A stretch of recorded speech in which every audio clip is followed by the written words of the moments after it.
اور اس تزکیے میں سب سے پہلی چیز کیا ہے؟ دل سے 3 چیزیں نکالی جائیں، بلکہ 2 بنیادی ہیں، حب جاہ اور حب مال. جاہ کی محبت، شہرت کا بھوکا، ہر جگہ اپنی ٹانگ اونچی رکھنا چاہتا ہے، عزت کا بھوکا اور دولت کی بھوک، یہ 2 بھوک. اور تیسرے درجے میں حب باغ.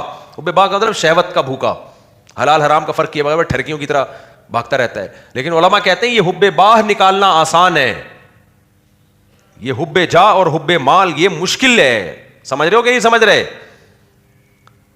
یہ بہت مشکل ہے کہ جاہ کی وہ نکل جائے. کچھ لوگ ہوتے ہیں ہر جگہ شہرت شہرت شہرت، میری عزت ہو، میری رسپیکٹ ہو. تو یہ بہت غلط چیز ہے بھائی. کیا کر لے گا شہرت کر کے، عزت کما کے کیا کر لے گا؟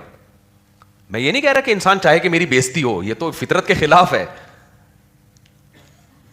آپ کہہ سکتے ہیں کہ بھائی یہ تو انسان کی فطرت ہے، عزت. وہ چینی گھر میں رکھی ہوئی ہے، پڑوسیوں سے مانگ رہی ہے.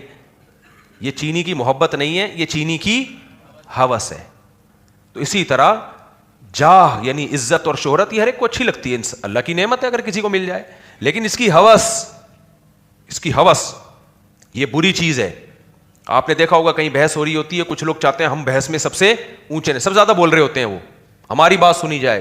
آپ ان کے خلاف ایک لفظ بول دو، ان کی برائی ان کے منہ پہ کر دو جو واقعی فالٹ ہو، اور بڑے اعتدال سے، پھر بھی ان کو غصہ آ جائے گا. کبھی سننا ہی نہیں. اس کو یعنی خود پسندی کہا جاتا ہے، عجب، اپنے بارے میں خوش فہمیوں میں مبتلا ہو گئے. یہ چیزیں تھیں جو تصوف میں انسانوں کو اور ان چیزوں کی اصلاح کے لیے کیا ہے بھائی؟ دل میں اللہ کی محبت لے کر آؤ.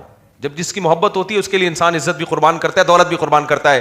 تو اللہ کی محبت اتنی ڈال دو کہ شہرت کی لالچ اور پیسوں کی لالچ ختم ہو جائے. یہ بڑا طویل ٹاپک ہے، پھر کبھی لے کے اس کو میں آگے چلوں گا، بس ابھی تو میں بیان سمیٹ رہا ہوں.